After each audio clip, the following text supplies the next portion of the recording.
And then last year I did,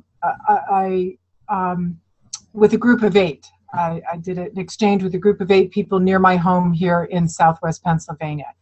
And so I've done a solo, and I've done with a group of 8, and I was part of a large gathering for another one that I co-facilitated. So I've been involved in some variety of them. Thanks, Joanne. And Judy Todd has founded an organization called Nature Connect Northwest. She's been leading groups in her home state of Oregon for many years, taking people out into the wilderness. And she is currently in North Carolina because she's also a very active climate change activist, helping people to deal with that crisis. Judy, tell us about your experience with the Earth Exchange. Thanks, Trebbe. Well, the first year I heard about Radical Joy for Hard Times was the first year I did a global Earth Exchange. And in my home state, and even across the Columbia River in the state of Washington, there was at that time an immense amount of logging, which hasn't really stopped, but it was reaching proportions that were pretty frightening. And a group of us, there ended up being about 30 people, because there was a lot of concern around this area in this issue. We went into a clear cut that was 2 or 3 years old, and it was the first time for all of us. It was a very mixed community. I had asked a number of people who were parts of other communities, and I had put the word out in a number of ways, and a lot of people were responsive. That was an awesome experience for all of us, and we came together as strangers and we left as new friends. But like Joanne, I've also done an Earth Exchange with one other person. While traveling, I did an Earth Exchange in New Mexico. And then I've had other people who have come to an Earth Exchange who in their travels have actually done an Earth Exchange just with the friends with whom they're traveling. In other spots as well. Notably, the one that really caught my heart was a friend who was in the glacier area up in Alaska, in Glacier Bay, and they actually did an Earth Exchange on the water for the glaciers. So honestly, it can be anything and any place that one finds oneself, and that's one of the most amazing aspects of carrying this message. And I would add to that there have been scientists working in Antarctica who have done the Global Earth Exchange, and they do it in very simple ways. They just are thinking about the places where they work and that they love and that are disappearing, and they send a photograph. And there's a group in Bali where they've done a traditional ceremony. So the range of how you can do it is very, very broad. Mm-hmm. Before I go on and talk about the 4 steps for doing a Global Earth Exchange, we invite questions. We have a nice group of people here today. And if you'd like to ask a question, you'll find a little icon marked Q&A at the bottom of your screen. And you can ask a question, and we will take time to answer it when we have a moment or so. So the 4 suggested steps of the Earth Exchange are these. First, go to a wounded place. And a wounded place can be anything that you imagine it is. It could be a clear-cut forest. It could be a group in Kabul, Afghanistan, did it once around a bomb crater. And it could be something that's very private, like a house that belongs to somebody did it once for the house that of her sister that had burned down. So it's really what you consider a wounded place, what you feel in your heart is someplace that was once beautiful, once gave a lot, and can't give anymore, and that you feel sad about. The first step, go and visit a wounded place. And we think it's important, if you possibly can, to go there. Meditating on a place is great, but going there it's really what makes the difference. And if you can't actually get there, maybe you go to another wounded place and think about and focus on the one that you would also like to go to. We advise everybody, very important, to be mindful of health and safety.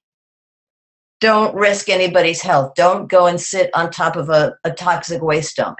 Don't bathe in a polluted river, and don't cross boundaries, because we want this to be. This is not a protest. It's about giving and consolation. The second step is sit a while and share the stories of what the place means to you. And by this, we mean sharing with one another your impressions of this place. What did it mean to you before it got hurt? And even if it's somebody's first time at the place, which often happens, they can share their impressions of just what it's like to be there. A lot of times people feel reluctance to go to these places, and yet this little time of sharing stories and experiences does a lot to make everyone feel like they belong, like their voice is heard, and that they are getting grounded in what's there. The third step, get to know the place as it is now. And by this we mean it could be as little as 10 minutes or as much as an hour, anything in between, for everybody to go off and have some time to just acquaint themselves with the place. You might walk, you might sit, and during this time, you're just kind of noticing what you notice, what calls your attention.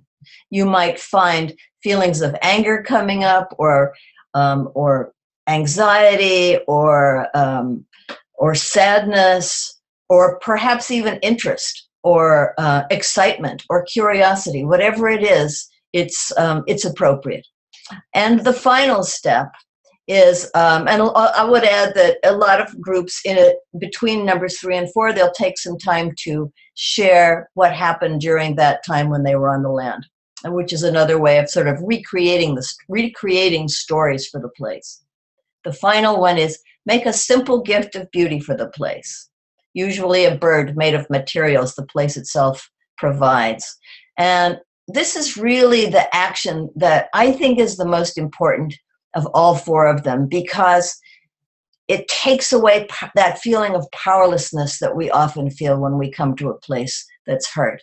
And it lets us know, it's like the first step of letting us know that we can make a difference. We can take sticks and stones and sand and trash and anything that's there, and we can make something beautiful for it.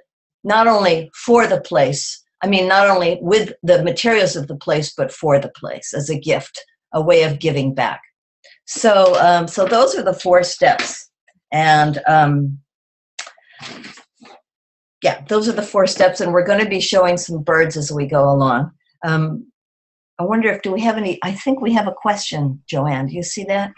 I do. The question is, it's from somebody anonymous. I do not identify myself with any one spiritual or religious tradition. So how do I invite a person whom I know is seeking to deepen his or her spiritual journey to join me in a global earth exchange? Yeah, good question. Does one of you feel called to answer that? Judy, how about you? Judy, you're on mute. Thanks. I think it's an important question because I appreciate that it's a question that invites inclusivity. So I believe that in making the invitation, it's more about what we're inviting people into rather than what we aren't inviting them into. So I don't have to say this isn't religious, this isn't Catholic, this isn't Jewish, but I can say this is about coming together in community. And bring whatever your understanding of connection to the earth and to life might be. So there's a way to welcome through just thinking about how would I include everyone without having to call out or name and maybe embarrass or confront. It might feel confrontive to the listener to confront anyone, because this is really about inclusivity. That's what comes to me. How about you, Joanne? I would agree. I have had people at different events that have really wanted to share from their own tradition. And I've made space for everything. And I think it's important that people don't feel shut down or this is a particular event only on a certain tradition. And anybody that's, that's challenged or uncomfortable by that is going to need to stretch into it a little bit. And I usually open by saying to the group that's gathered that this isn't about any particular tradition. So anybody is welcome to share from their own private tradition. Yeah, and I would simply add to both of those what Joanne and Judy say, that the one thing that pretty much everybody on earth has in common now is sorrow about having lost a place that they love and anxiety about losing a place they love. So that transcends religion, it transcends race, it transcends gender, it transcends culture and politics. We all have it in common. And Radical Joy for Hard Times is ideal for this practice, is that if you're a logger or if you're an activist or if you're an artist or a person who fishes, no matter who you are, if you love a place, the event should be open to you. I wanted to mention also that on our website, radicaljoyforhardtimes.org, we do have a manual that you can download, and it explains those 4 steps in more detail. Perhaps will give you some ideas. So again, if you have questions, fill out that Q&A icon at the bottom, and we will answer it as we get a moment.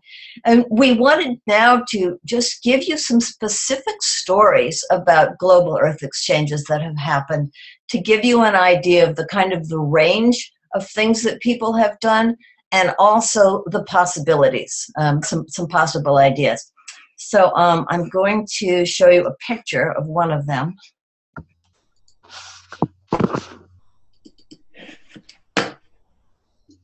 Whoops, that's not it.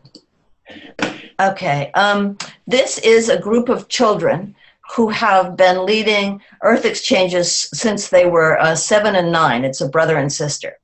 And they led this particular one. They live in Chicago. They led this particular one for Lake Michigan.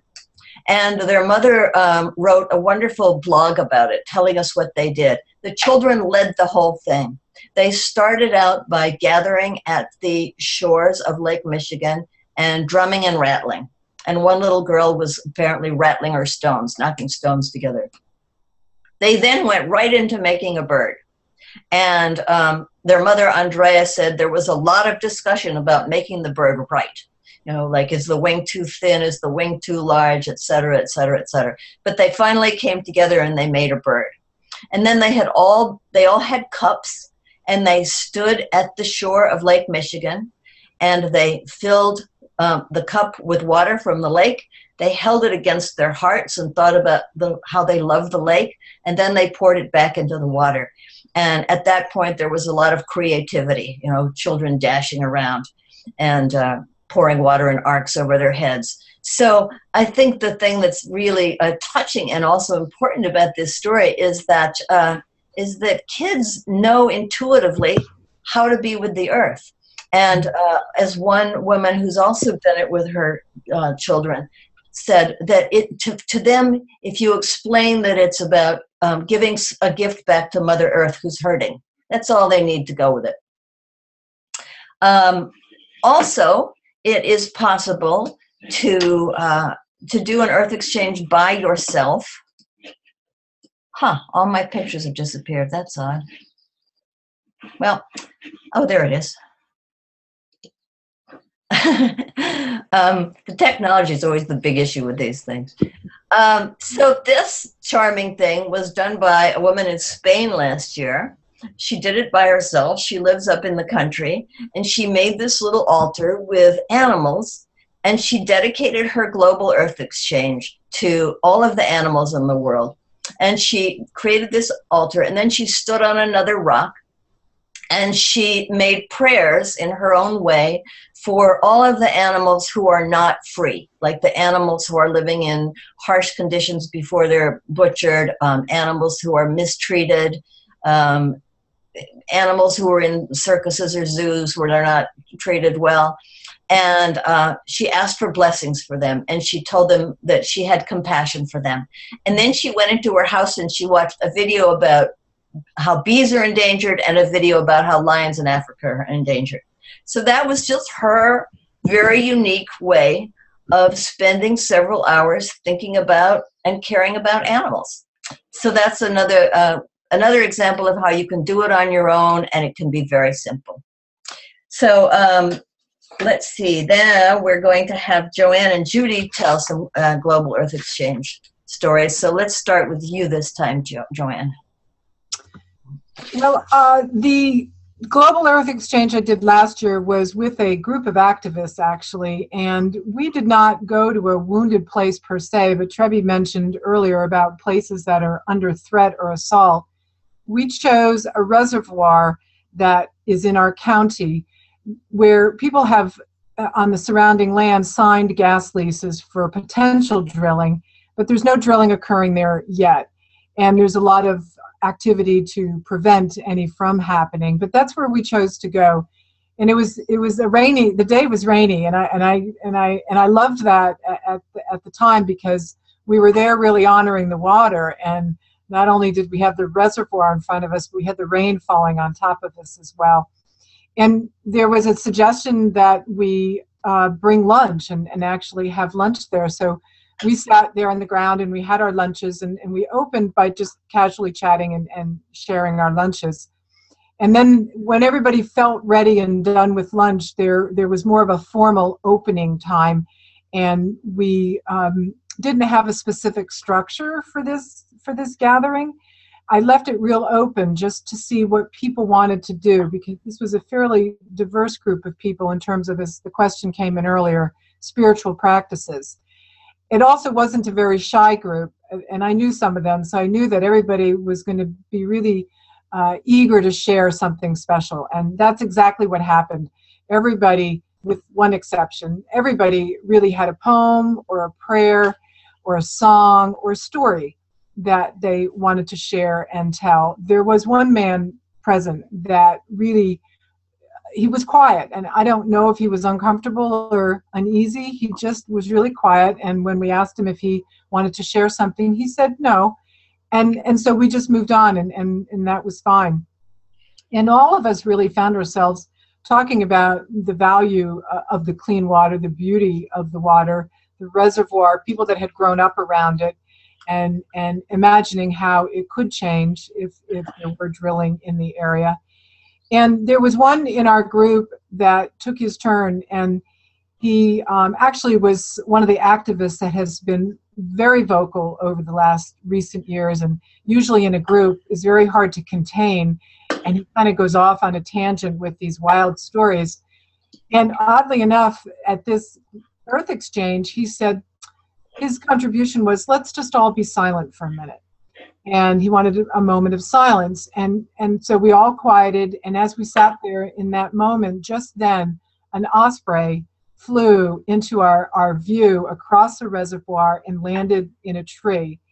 And so our moment of silence turned it to several, it may have even actually been 5 minutes, as we were in awe watching this bird, because the bird was fishing, and it was leaving the tree, swooping and diving into the water, and then returning to the tree. So it was a beautiful, really, contribution for us to both appreciate and honor the water and the osprey there. And we ended the Global Earth Exchange with a song somebody had prepared, and she actually had brought a poster board. It was a chant, really, and it was 4 lines so that we could all learn it very quickly.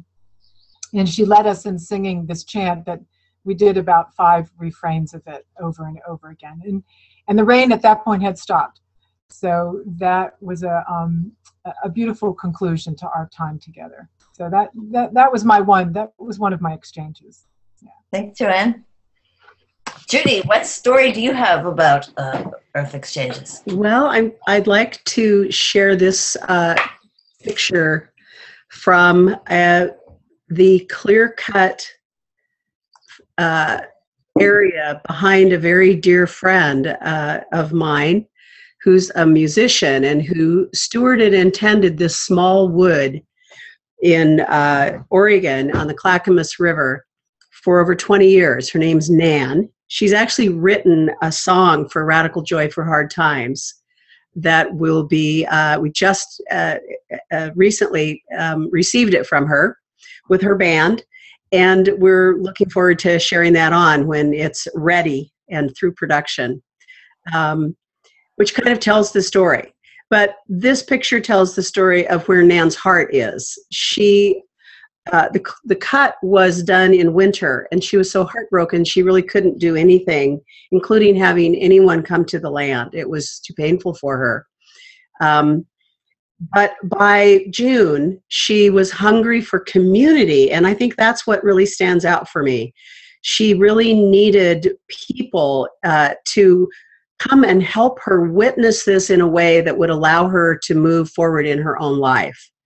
And I find this theme again and again and again as for myself and for people I know who are finding ways against sometimes, personal tragedies, place tragedies, the stories we hear perhaps on the news or through others about the sacrifice zones and the difficulties people are facing literally in their backyard, which is where this clear cut took place. It was just beyond the borders of her land and completely visible from her location. The people who had cut it were desperate for money. They had found themselves on very hard times, and they could not find another way to raise the money they needed to keep their home. So every story has two parts. And one of the key takeaways for me that came out of this particular one 3 or 4 years ago was that there is no enemy in Radical Joy for Hard Times. There is really no other. It's all of us finding ways to cope and having the compassion for what people are dealing with that would have a mine or something happen in their backyard, like taking down their trees, or all those things that people really come up against. Having a way to witness that, hold that, and build our ability to be compassionate and come together and find new ways. To me, that's the source of most of my joy, is what else can we do? How can we do this together? So what came out of this particular one, as people walked around and we built a bird out of the downed materials, was a sense that we could actually witness one another in the difficulties in our lives and build strength and resiliency and even look for solutions together. So that's what it left me with more than anything else. And so this was just another kind of an experience. And I'd have to say that has been my experience again and again, is every Earth Exchange is different and brings a different opportunity. Yeah, and what both of you, what's evident in both of your stories is that if you're leading a global Earth Exchange, if you're hosting it, as we say, you don't have to have a complete, well thought out program, because people come because they care about places, or they're curious. And sometimes they might come because they're your friend and they want to support you. But the place itself has such a big influence that it starts speaking through people. And everybody brings what they can bring, whether they're asked to, as in Joanne's experience, Joanne's description, or whether it just arises. And something kind of takes over, which is part of the ceremony, which we're going to talk about in a little bit. Do we have any questions, perhaps? You're on mute. Yeah. Yeah. We do have a couple questions, but the one that maybe we could answer at this point is I'm supposed to be at a solstice celebration that day, but I'd really like to do a global Earth suggestions. So that 18th is the solstice this year, and I imagine there's going to be other kinds of celebrations. Yeah, that's a good question. I can answer that because, as a matter of fact, that this is a good point, because the Global Earth Exchange can be an event of its own, but it can also tie in with a group that is like-minded and caring about similar things. A church group, a scouts group, a kids group. And I have a picture here that I think can illustrate that. This is a group which has been meeting every year for about 20 years in front of Shoreham Nuclear Plant on Long Island. That's that great big blue building.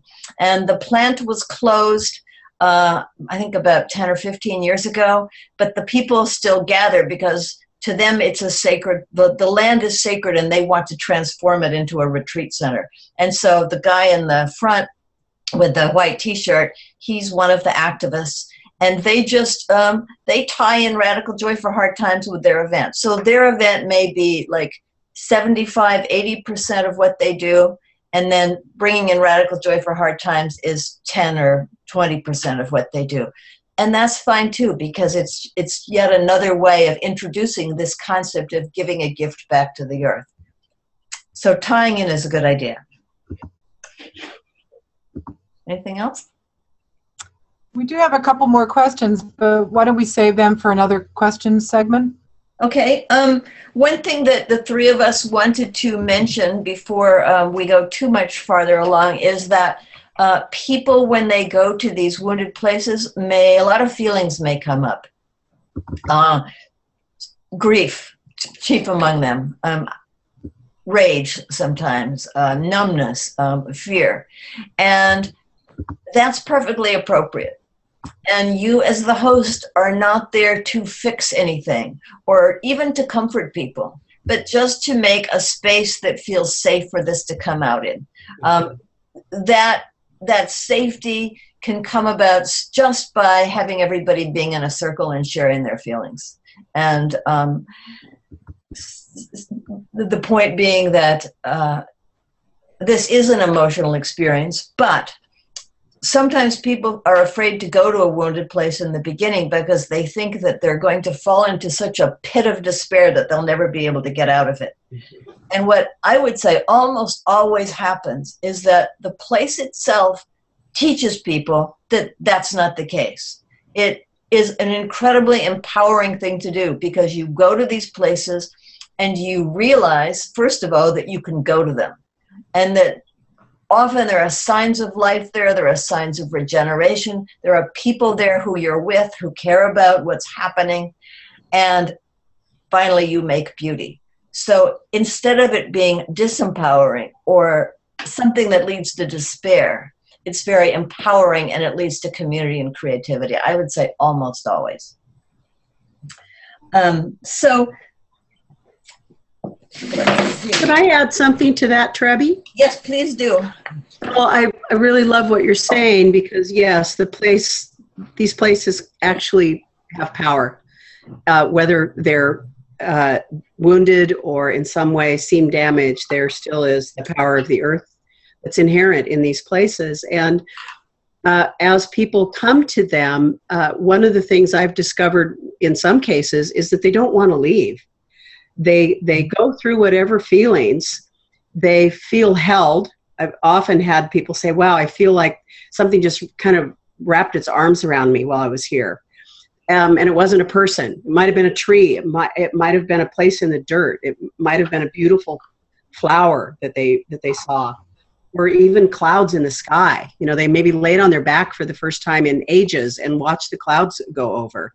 So that there's this way that they got reconnected with the earth. And sometimes they don't want to leave. They don't want to go home.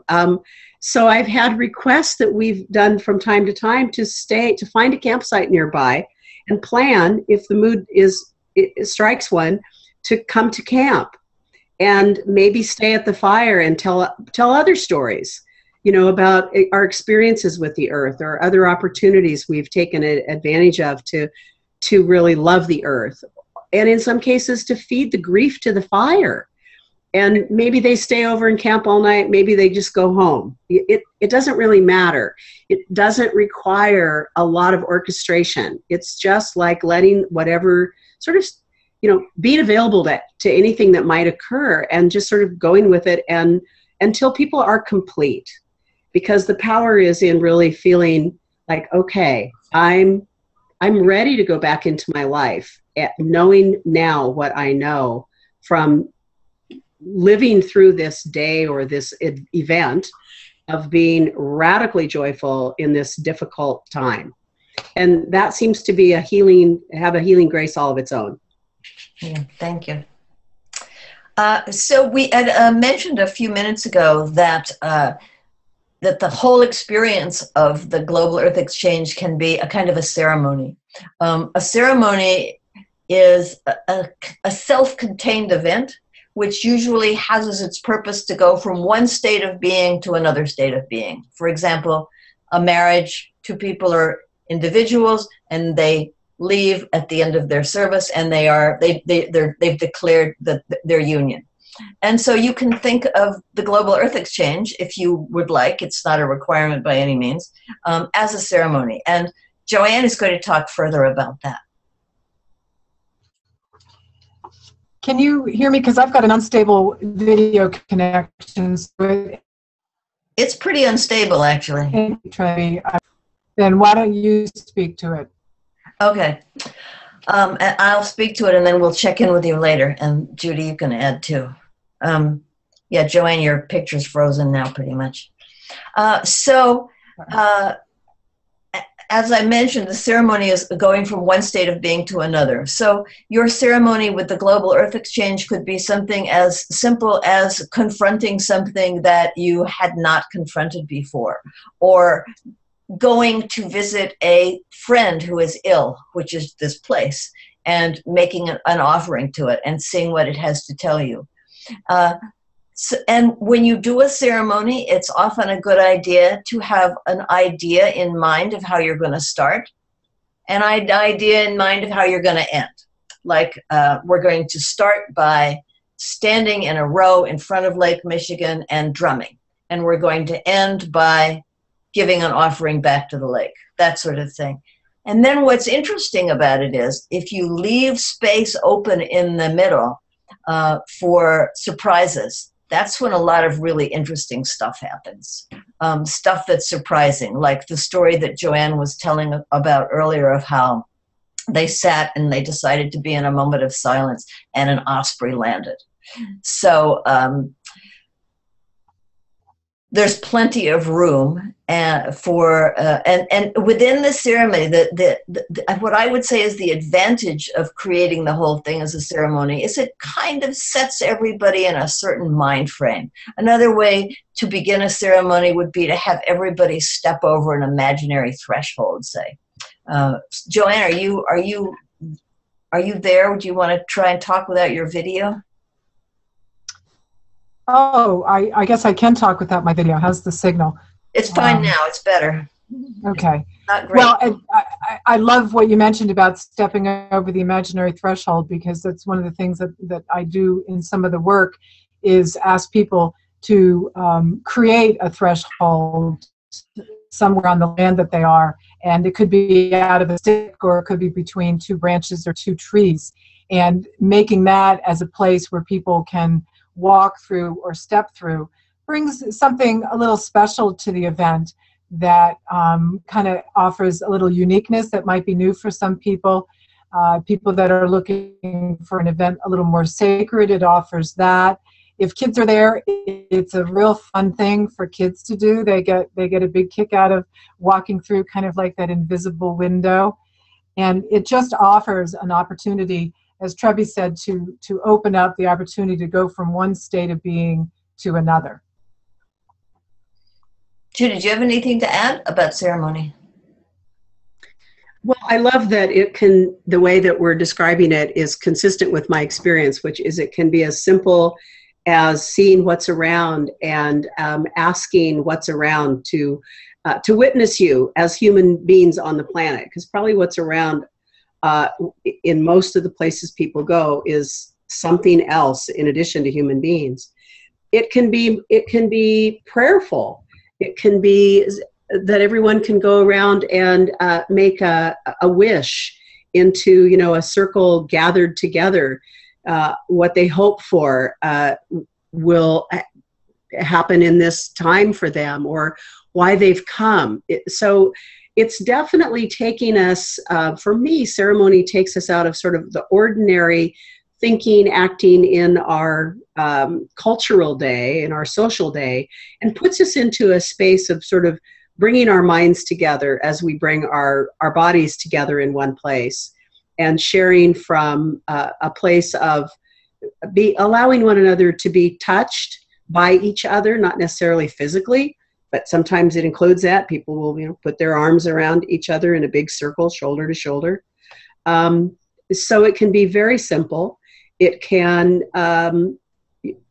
I trust that when we're gathered with people and we're bringing them to a place, that if one is quiet for a moment when one arrives, this has been true for me, the place kind of sort of suggests, just by what's there and who's come to this time, what is wanted. And so part of it is really trusting ourselves to be in the moment and to touch our own, sort of touch in with ourselves and see what really is wanted and what might be needed.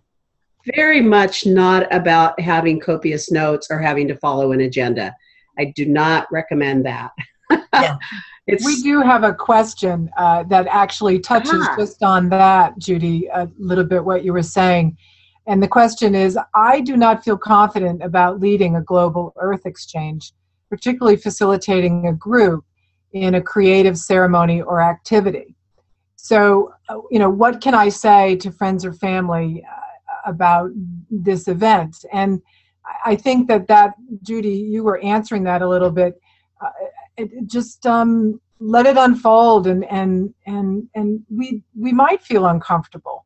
I think that my first group, I was a little uncomfortable, and I just decided just to not worry about it and trust that people would have their own experience, whatever it might be. And I guess that's letting go of really being attached to something really rigid. I think that really brings up a point that in so many places in our lives, we do have a plan. We do have an agenda. We do have something we're trying to get to or get done. And this is really about letting something show us and being a part of something bigger than just our thoughts, our mind, and the normal ways we go about our life, without having to be weird about it. It's just sort of maybe standing quietly, maybe, asking for others to offer what they are drawn to offer. So it doesn't have to have a leader. It can be a completely leaderless thing. It needs an inviter. Somebody has to be the one to do the invitation and say, please come with me. And you can do it alone. And you can do it alone. It Always might be do it alone. And people do. And what we said in the very beginning was it's an earth exchange, whether you do it for 100 people or whether you do it alone, because the earth doesn't care. You're giving beauty to the earth. That's the whole point. Yeah. And you're making a bird, you're making a bird. So here is a particularly beautiful bird. We talked on the last webinar about why we do birds, but as you see, birds are it's very easy to make wonderfully creative birds. Can you see this one here? Oh, no, I guess not. Not yet. Okay. Did you see the one of the, okay, here's one. Do you see this yellow bird here? Yes? Yes. Okay, so this is one that a friend of mine made on an airplane out of candy wrappers, and he did a little meditation on the damage that air travel does to the environment. Pretty simple, all alone. He didn't get anybody else involved. Then we have... And Trebbe, describe these, because we have call-in, we have people on the telephone. that can't see Oh, them. sorry. Okay. That's okay. You did describe it. Yellow candy Yes. wrappers in the shape of a bird. Okay. I'm trying to negotiate among the. Okay. Do you see these feathers here? No. Not yet. How's that? Okay. Well, I'm gonna. Oh, Yes. there you go. It just takes a moment to come up. It takes a moment. These are some beautiful feathers that I can't remember the bird, but it was made by Glenn Albrecht, the Australian philosopher, who has been doing a global earth exchange every year in Australia. He's the one who coined the term solastalgia, meaning the grief we feel when the place we love is under assault. This is just a very simple but really beautiful bird that he did.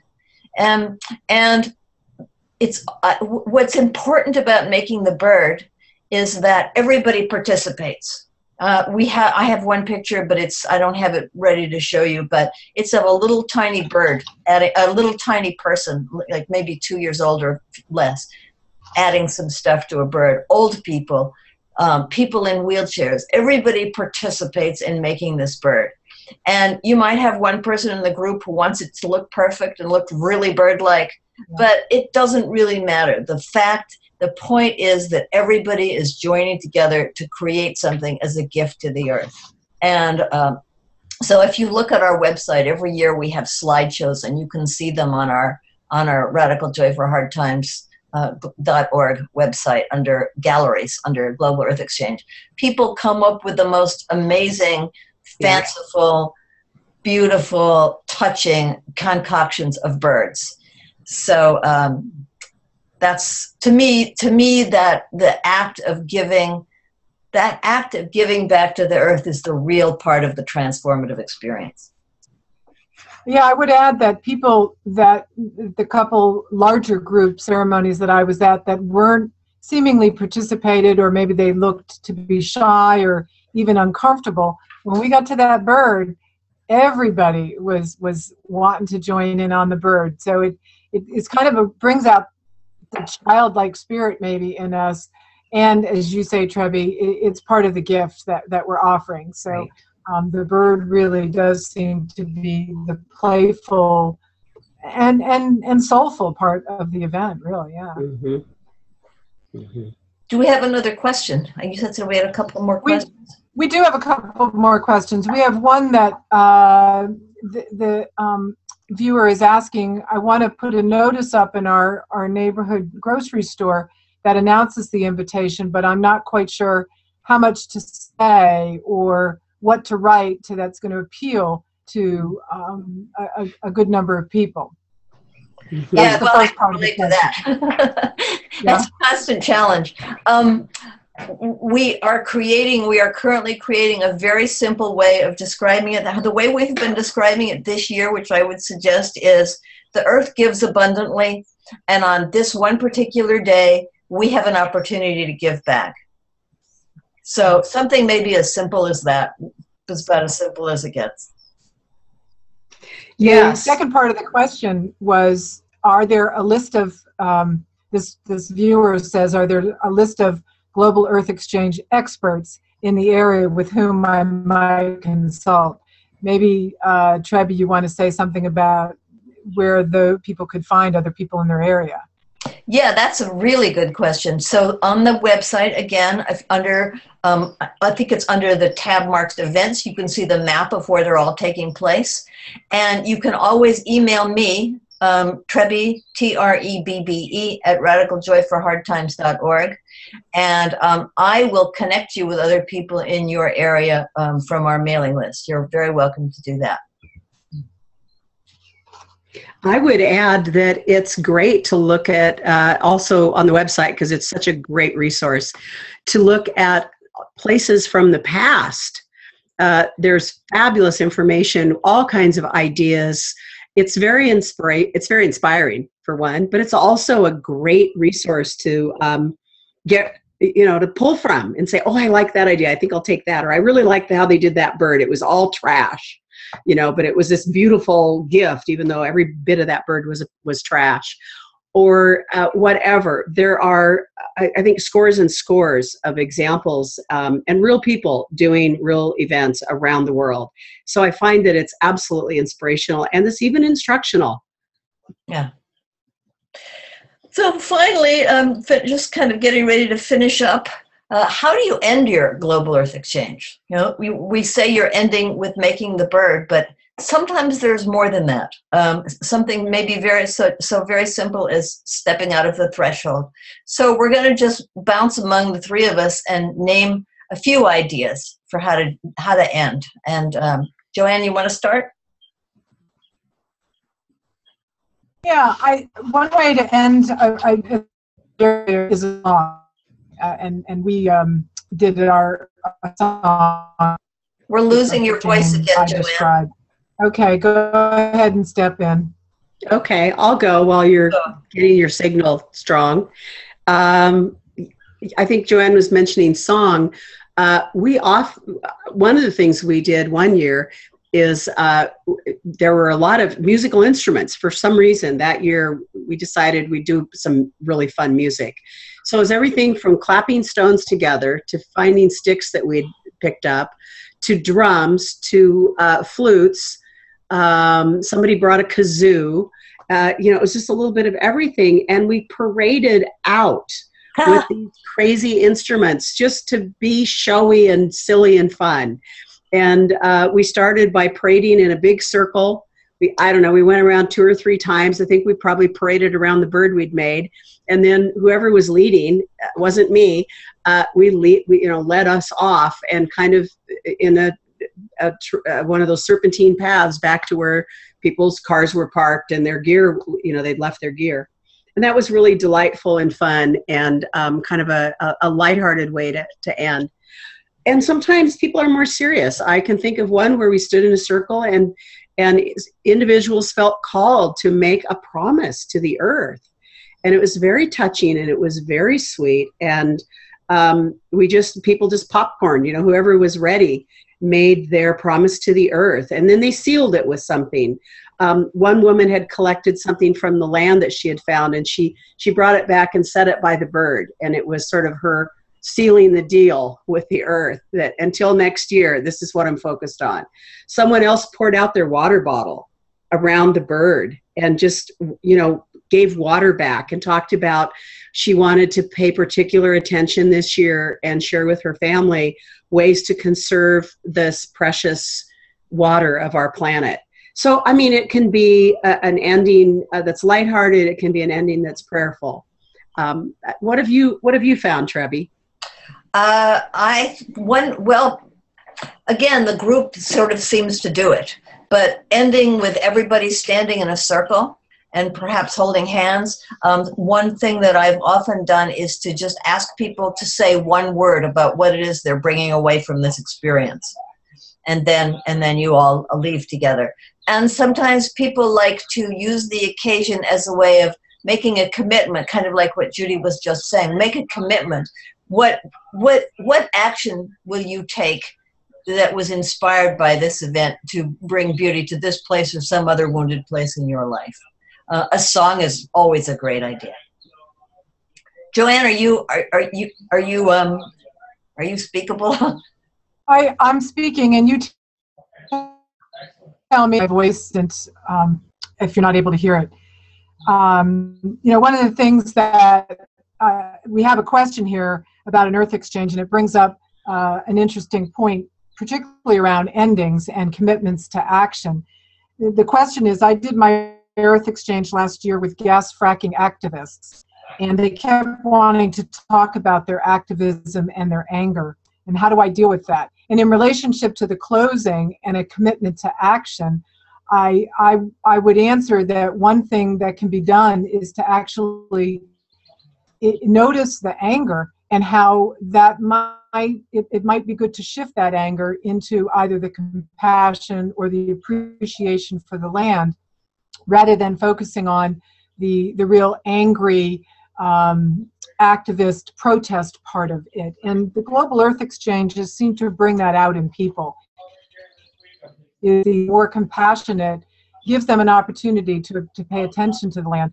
And it might actually be very healing for those that are really on the front lines and maybe suffering from exhaustion or anger, that to attend a global earth exchange for them might be very healing. Yeah. And about the endings, if people do need to make a commitment to action, maybe that commitment to action could include a softer heart towards some of those people that Judy mentioned earlier. Is people make decisions that sometimes are out of needs that are visible to other people. So it's an opportunity maybe to make a commitment to action to shift away from the angry piece. Yes, thank you very much. Yeah, what I'd like to just point to is that, the ending for me is never about what am I going to do next. It's really the ending that has me see where I want to connect more deeply to the people or to the place. So it's one of the things in my invitation is to try to convey that this isn't really designed to launch us into anything next. This is a thing in and of itself. I happen to be operating with Radical Joy for Hard Times as a daily practice. So for me, it's an endless loop. It's just coming back and noticing, whether it's that I step out on my porch and greet the trees in my yard, or that I look out the back window at someone's home and just love their garden, that it's just a daily practice of being thankful and grateful. And there's really nowhere to get to. So the nice thing is if you're going to lead one, you don't have to do anything once it's over. There's nothing to do, nothing to carry forward. Yeah. Except your love for the earth. So what we all hope this webinar has accomplished is to let you know that it's very permissive, and there's no one right way to do it. There's no even 2 or 3 or 5 right ways to do it. It's really about allowing people the opportunity to do a couple of things that they're probably not used to doing. To go to a place in their community or in the wilderness that they love and that is under assault, and to just be with it as you would a friend who is sick. When a friend is ill, you don't abandon them, hopefully. You go and you sit with them, and you know that even though they don't have the life that you wish they had and that they used to have, it's still a beautiful life, it's a full life, and you make time to let your dear friend tell you what it's like to be where they are right now, and then you tell them where you are right now, and then perhaps you give a gift. And we're really doing the same thing with the earth, going and visiting and hanging out, and then giving a gift. Those are the 2 parts, going and giving a gift. All the rest of it are like those inner parts of the ceremony, which can be a big surprise. And people have done the Global Earth Exchange on all 7 continents. They've done it in all kinds of places, they've done it for animals, trees, forests, rivers, the sky, the whole environment, the earth, nuclear power plants, a bomb crater in Afghanistan, just you name it. We live on a beautiful planet that is incredibly challenged, and those challenges touch the hearts of all of us. And this is our opportunity to go out and know that there's hundreds and hundreds of people all over the world who are bringing that beauty on the same day. So we hope we've conveyed just the permission to do it as you feel called to do.